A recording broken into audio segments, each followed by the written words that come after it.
दी Jaipur dialogues annual summit 2024 राष्ट्रवादियों का Mahakumbh registration link के साथ आपका स्वागत करने के लिए तैयार है। आप जाएं, रजिस्ट्रेशन लिंक आपको डिस्क्रिप्शन में मिल जाएगा, वहां से आप क्लिक करके आप अपना रजिस्ट्रेशन करा सकते हैं।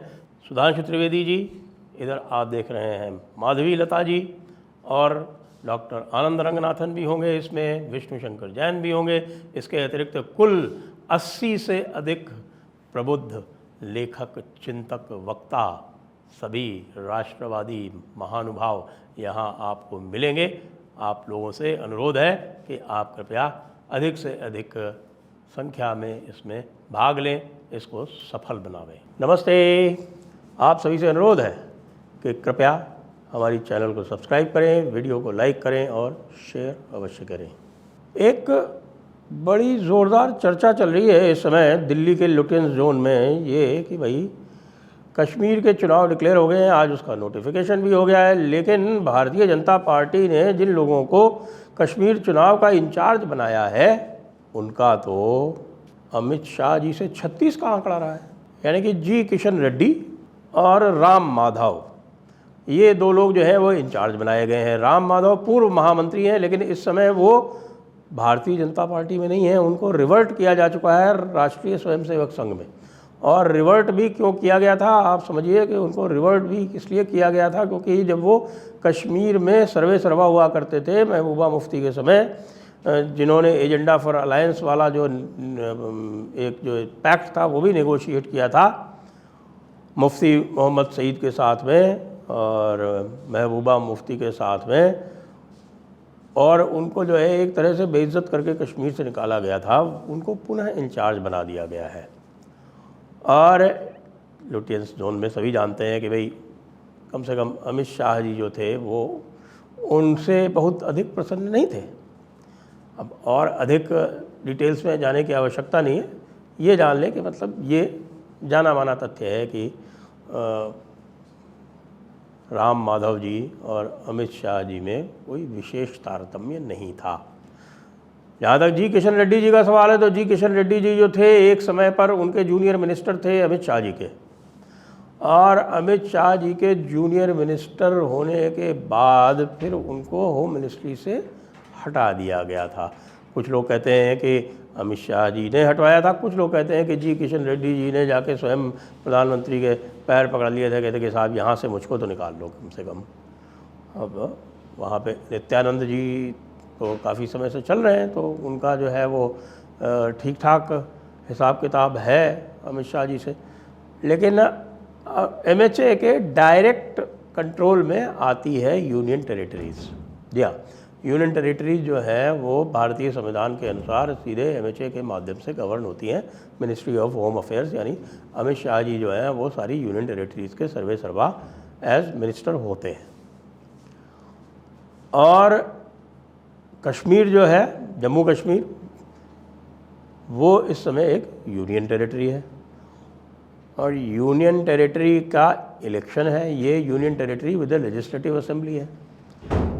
यही जो reorganisation of Jammu and Kashmir act जो पास हुआ था 5 अगस्त को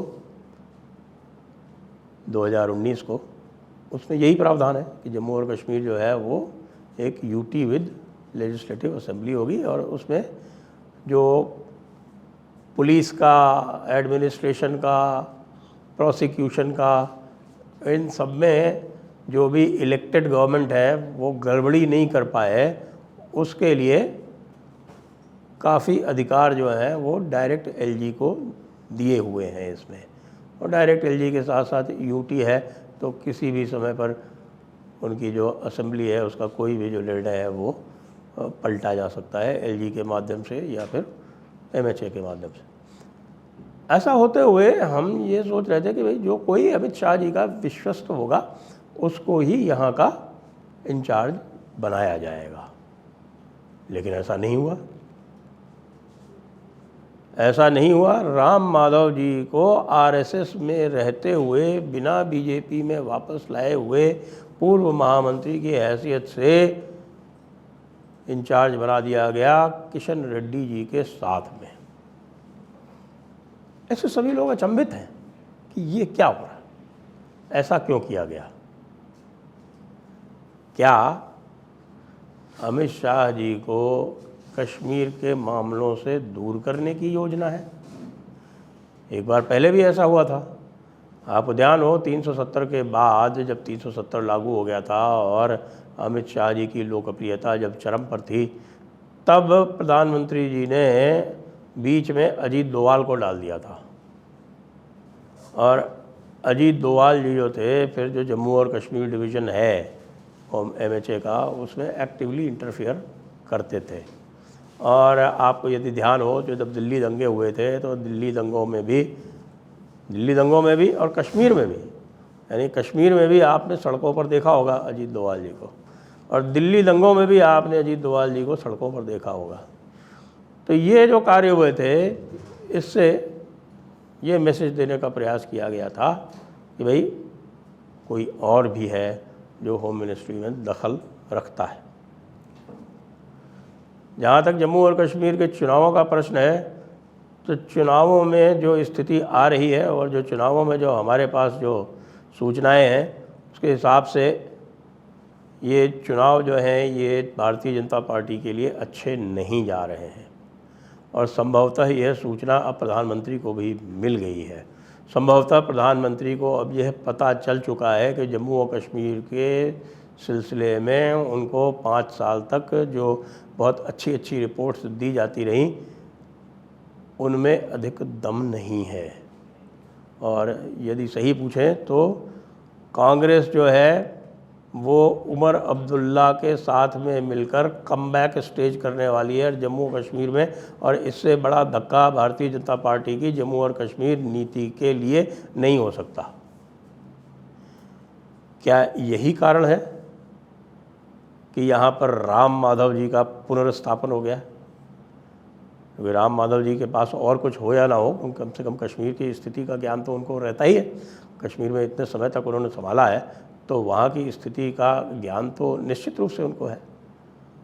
और 370 के बाद उनको एसोसिएट नहीं किया गया। 370 के बाद तो वहाँ पर तो पूरी तरह से होम मिनिस्टर और NSA उनका ही बोलबाला रहा है, और उन्होंने ही ये एक पूरा नैरेटिव चलाया है कि साहब की ballot should be use to win over bullet, कि भाई बैलेट जो है वो बुलेट से अधिक कारगर है, जो कि मेरे हिसाब से बिल्कुल बकवास बात है।